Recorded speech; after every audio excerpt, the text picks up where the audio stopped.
Welcome back to Still a Part of Us. We have just had a wonderful conversation with Evelina. She told us I just keep thinking about all the details and how difficult your pregnancy was and then It just was a lot.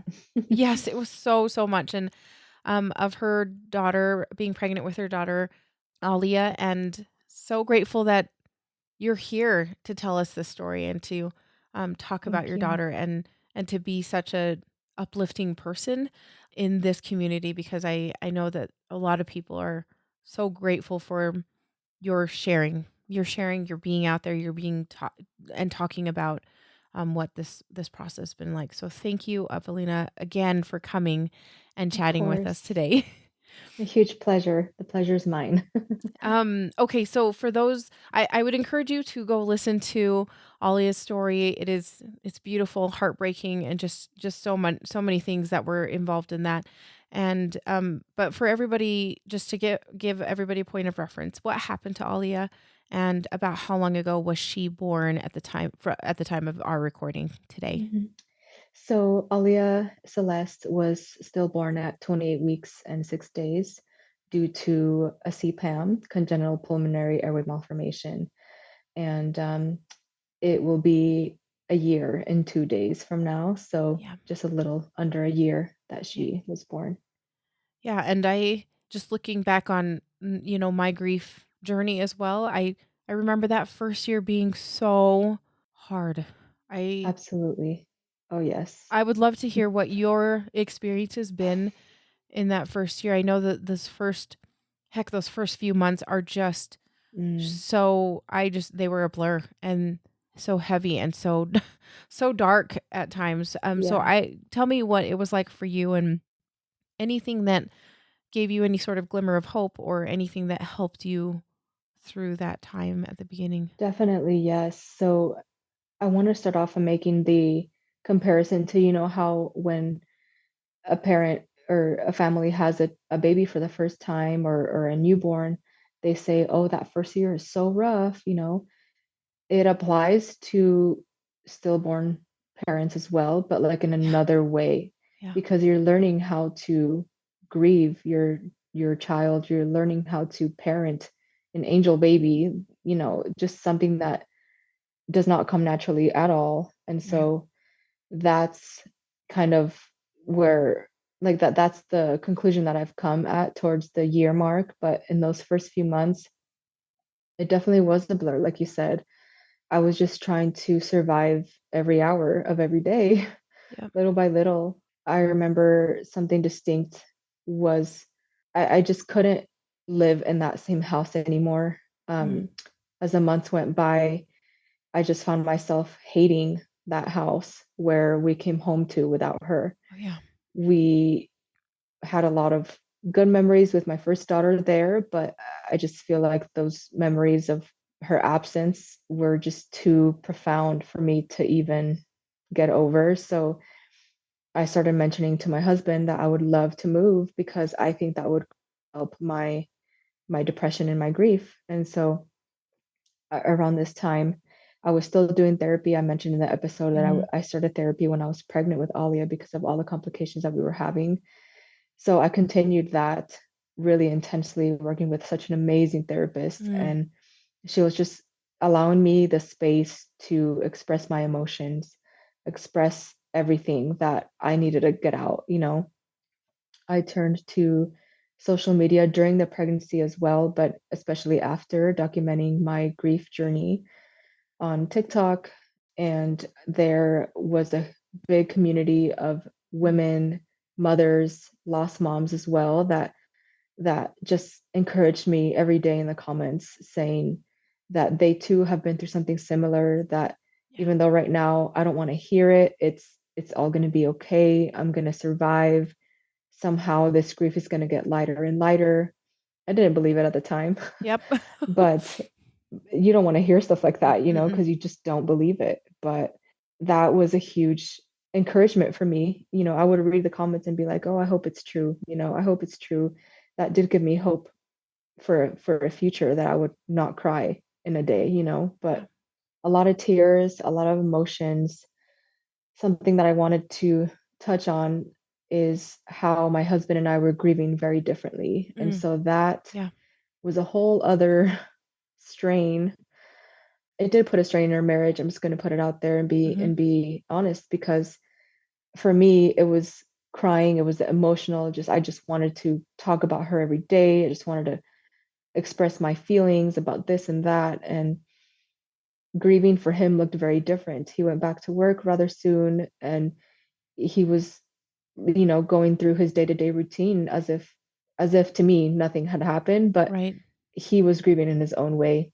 Yeah. Later on, we had heart-to-heart conversations about how his grieving looks different, and he wants to be strong for me, which is why he doesn't really show much emotion, and he doesn't cry in front of me. But it's just a way that we were, parenting Alia differently. Yeah. He grieved in his own way, and we still talk about her in her own ways. And Mhm. I think it's beautiful now, but at the time it was so hard for me to understand, like, why aren't you sad too? Like, visibly sad. Why aren't, Yeah. aren't you crying too? Like, I held that against him for the Mhm. longest time. Mhm. And looking back now, I know I shouldn't have done that, but I was in my own grief too, that I just couldn't comprehend anything different. Yeah. But so that was hard. We ended up moving about an hour away to where we are at now in the Mhm. mountains. And I told Jordan specifically that I would love to be surrounded by nature, because that is just so healing to me. I've always loved nature as a little Mhm. girl growing up. I would go hiking when I was in nursing school. I just love nature so much and find peace and healing in it. And so that's why we looked in this area, Mhm. and we found this cute farmhouse style home, and we just decided to go for it. He actually sold the other house, like, Mhm. just a random day behind my back. He didn't even What? tell me. And he was like, I came home from work one day and he said, "Hey, so the house sold, and it didn't even go on the market yet." And I was like, Oh. "What? Wait, we don't even have a house yet," because we didn't have a house yet. We Yeah. found this house a little bit after. Just another, I think it's a God thing, but Yeah. the puzzle pieces ended up coming together. He had Yeah. way more faith than I did in that process. um, but we ended up moving here to the mountains, and that was sure enough healing Yeah. like no other. I mean, I can just look outside and see a mountain. I can see the trees and hear the birds, and that just Yeah. I just felt God so much closer out here Mhm. than in the town that we were living in before. So yes, family is a little bit further away, but we still see each other very, very often. Yeah. And that, I think that just catapulted my grief journey in a positive direction, because I was able to get out of my head.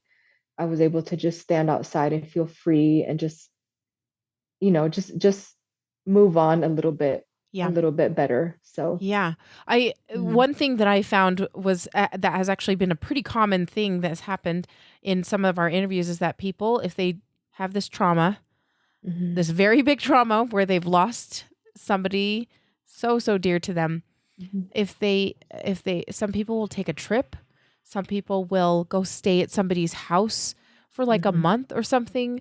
Some people will move. Yeah, we've had somebody move because they were just like, I needed almost like a clean slate because there's Exactly. there's so many Yes. things, there's so many memories that are Mhm, associated with it, and it just is it's hard to get over mhm. that sad energy, I guess. Exactly. Yes. It's something like, what came to mind at the time, which is so silly compared to the heaviness that we've been through. But Yeah. when you're in your young teen love and they break up with you, you just like decide to chop your hair off or dye it a different Yep. color. Kind of like that, but like obviously a bigger scale. Is like you just want to start over. Like you said, you just can't bear the sadness Yeah. of the previous space that you were in. And Yeah. in the comments of my videos, I've had moms say that they moved states away, Mhm. Mhm. away from everything like that. I get it Yeah. now, 'Cause yeah, I totally understand that. your heart needs a little different place to to heal. Hmm. So, yeah, Absolutely. that's a big deal. Like I think that's great that your husband was like you guys had agreed upon doing something this Hmm. drastic, I guess. It is kind of Yeah. drastic if you think about it, but you did also have something drastic happen to you. So, Yeah. yeah. Yeah. I continued journaling throughout Okay. everything. Like the months went by, I still journaled everything. Little things that would remind me of Alia, also things that would maybe trigger me and make me really sad. Like I remember I went to church one day and I heard there was like two little girls up there singing like a special music. I just started crying Oh, because yeah. I saw my daughter and Alia Yeah. together just further down the line because the girls were a little bit older, but I just things like that would make me cry a Yeah. lot. And I just remember going to therapy a lot, journaling a lot, and just spending a lot of time outside to help with the grief. That's amazing. And you Mm-hmm. did therapy as well on a pretty regular basis, it sounds like. Mm-hmm. Yeah, Great. it was basically every other week, Every other week. and we would have long sessions just talking about how to healthily move on, and we were watching for signs of like a long-term depression or Mhm. adjustment disorder, because it's just such a stressful and traumatic event that yeah, for some it takes longer than 6 months to a year to Yeah. feel somewhat stable again. But Yeah. I know you were at several points in time, it sounded like you were worried about your own safety because of how sad you were, and I'm assuming your mhm. therapist was kinda keeping an eye on things as well Oh to yeah, make sure you were safe. definitely. Okay. Most certainly.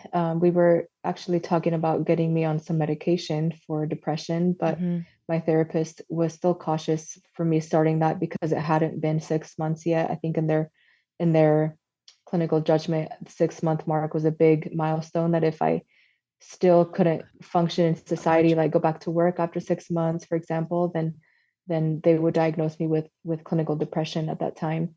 I was able to go back to work at the 4 month mark, even though I did have those hard days, like I Yeah. mentioned in the episode. But I was able to start making meals again for my family and cleaning, doing the daily routines of a mother. And so thankfully, I was able to pull out of that deep depression and grief, um, by the 6 month mark, and I was feeling a lot better by then. Okay. Hmm. Yeah, that is it's people don't I was like, if you haven't been through this, it really is so dark those first few months, and I Hmm. just don't know how to explain it besides yeah, it feels like you can't get out of it, and Hmm. it feels pretty grim. So, Yeah, absolutely. and what are some things that helped? You've mentioned several things already, but were there any things that people did for you or said to you that really helped I you think just understand a little um, bit better about yourself and process the grief a little bit better?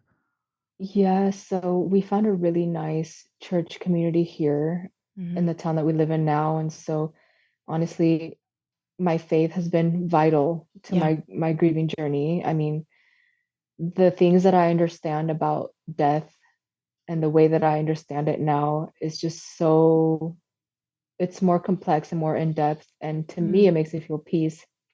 It's given me more peace about processing our loss. And so the ladies at the church praying over me helped so tremendously. Whenever I share, they just hug me, they're Yeah. they're supporting like that. And yeah, just a lot of prayer. When people say that they're praying for us, I love that. I Yeah. absolutely love that because I just feel warmth and I feel support and love, even though now I'm not in the thick of it. But some days, like today and the next couple of days, because it'll be her 1 year, I know I've been feeling heavy in my heart, just really sad. And I think with therapy, I've allowed myself to allow those emotions to go through me Yeah. instead of suppressing them. So I think I'm going to be doing a lot of crying, a lot of journaling. And then I'm thinking of maybe for her 1 year, since I've been into baking a lot recently, I might just make her a little chocolate cake Oh, yeah. and, you know, we can just eat it here as a family and just say things that we remember about her and look over the scrapbook and um, just something small like that. Yeah. That sounds like a Mm, beautiful, peaceful time. I think that's wonderful. And I'm just gonna say that baking something for your daughter is a lovely way to parent, I think. I think there's something Thank you. because it's like you're making something for her. You would have done that if she was here. And Exactly. making that little cake, if that's what you end up doing, I think that's a Mhm. beautiful way to parent her Thank you. That and means a celebrate lot her. to me. It really does because I wish I could tell her, how much I love her. I want her to see everything that I'm doing. Yeah. It's just one of those things that you can't, I mean, she's physically not here Yeah. to see with her own eyes, you know what I mean? So I think to have that acknowledged, it means a lot. So I appreciate you saying Yeah. that. Yeah, for sure. We're always trying to find ways to parent our son too. Just like, okay, Yeah. how can I show him that I am Mhm. very much aware of him as my son? Mhm. So, Yes. and it's hard to when they're physically not here. So, yeah, I get Mhm. you. And I'm actually curious, is there any things that people did or said that were not as helpful in this journey? Because I know that Mm. things, I mean, everybody means well. Everybody means well. But are Yeah. there some things that maybe you would suggest staying away from at certain points in time during this journey?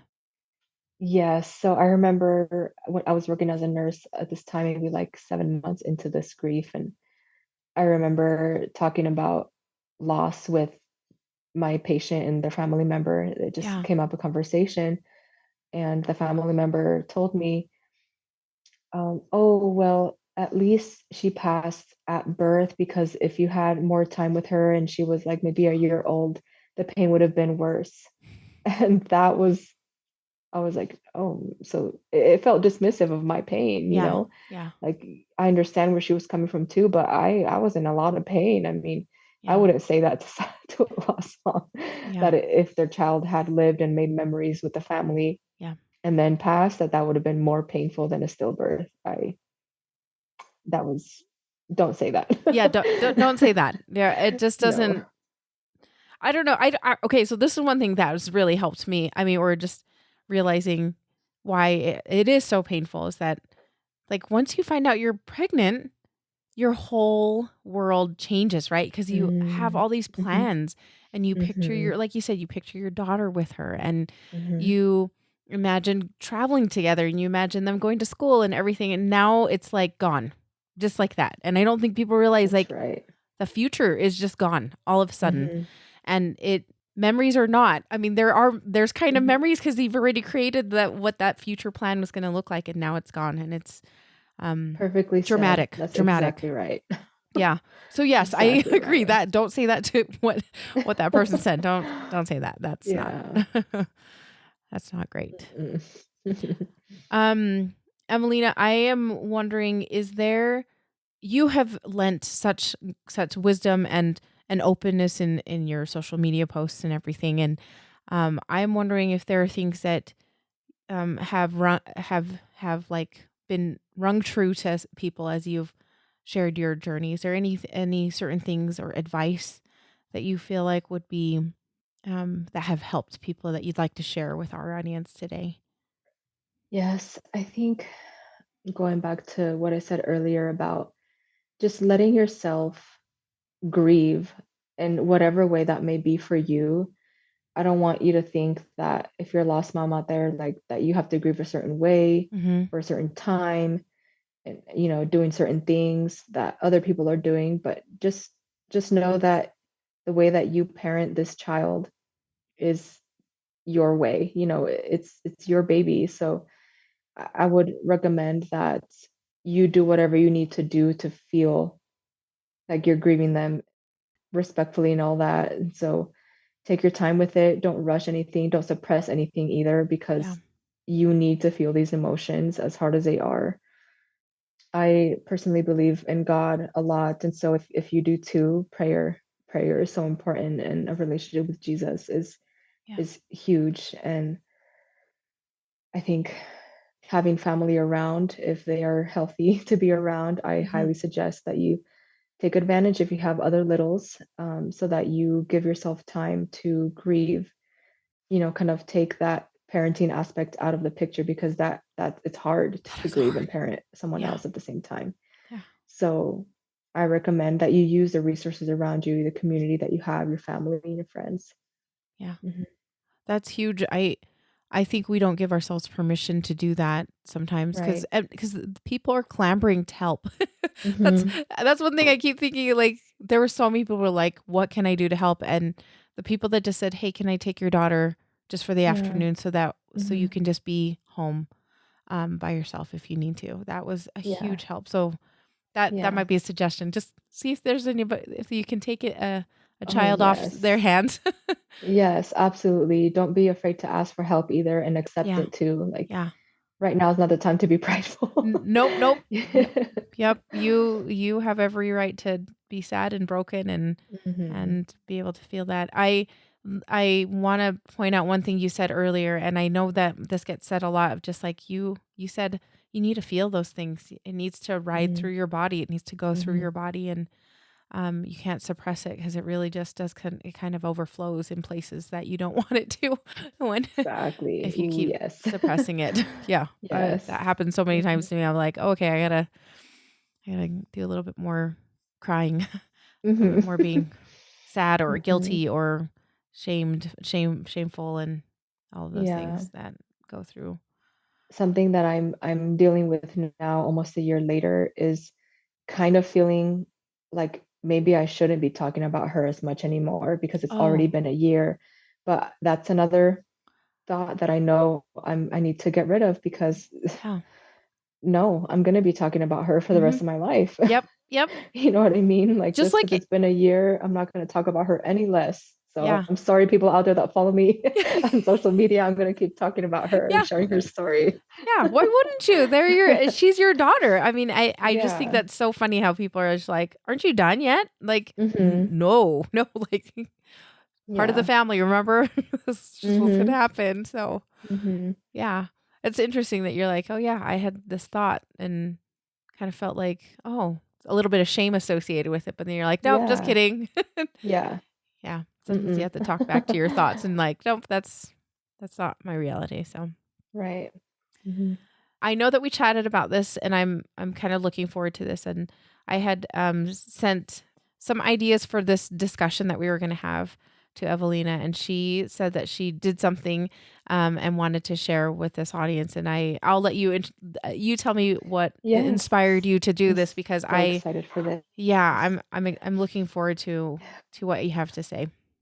So, like I mentioned earlier, it's gonna be a year on the 11th since Ali's passing, so I decided to write a letter to myself immediately post stillbirth. Like, I'm imagining me now reading this letter to the Evelina that was holding Alia for the first time, like immediately after they put her in my arms.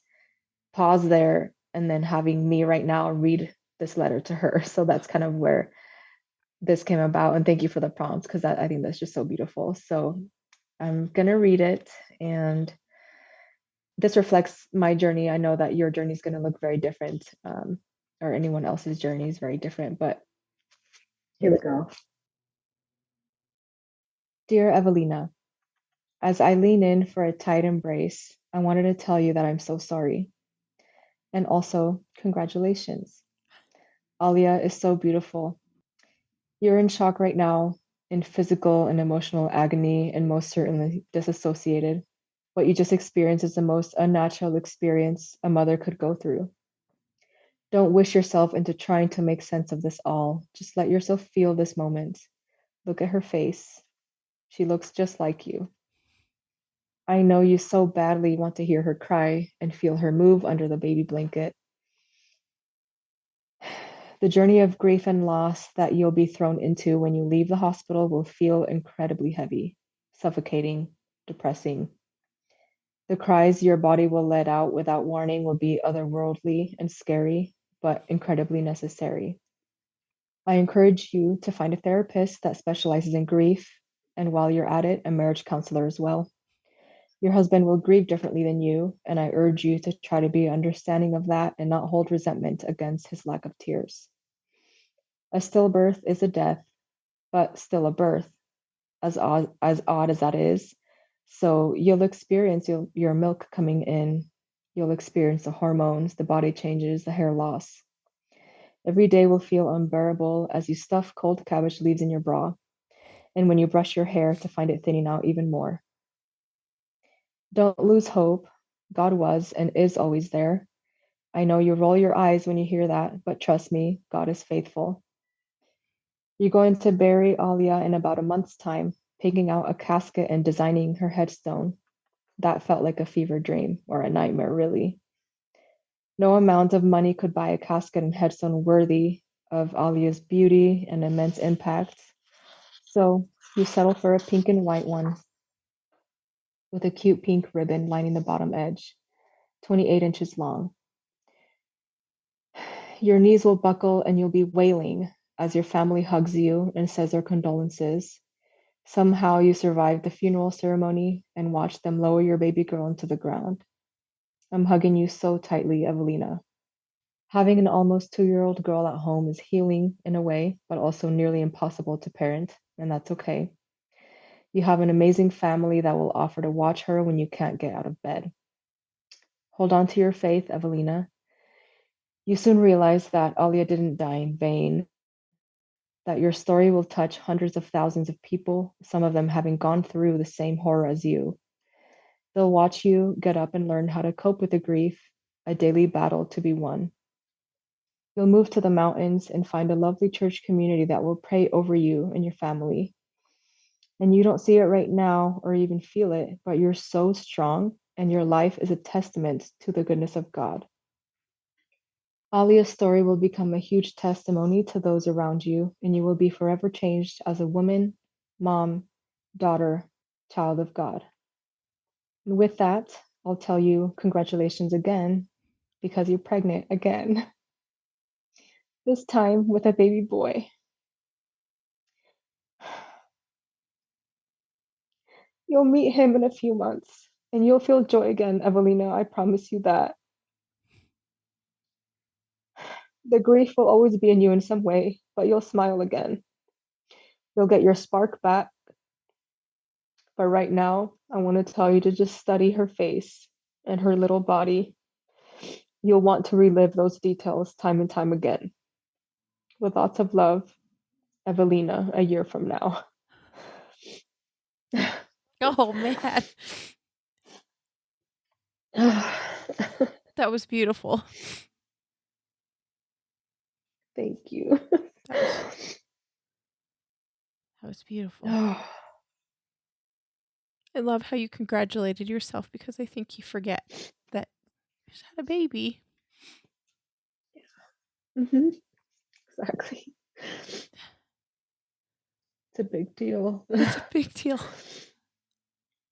Okay. Thank you so much for sharing that. That was absolutely beautiful, and I loved how, there's something so sweet about talking to yourself when you are just a mess. Like, I Yeah. I was just a mess. I just remember and felt so terrible for being a mess about everything. So, Yeah, I was a mess for a long time. I just felt like I couldn't be a good anything, good wife, a good mom. Everything just went out the window, and I think I was in survival mode for the longest time, and yeah, that's normal after a traumatic event like that. exactly. You're just trying to find who you are again, and it just you feel like hmm yeah, like your identity shifts a bit because you're like, I'm a mom. I know I'm a mom, but my baby's not here. It just is. It's hmm jarring to who you are and hmm in your soul. Evelina, thank you so much for Yeah. sharing that and sharing your heart with us and also sharing Alia with us. I think she's got a good mama and a good family and Thank you.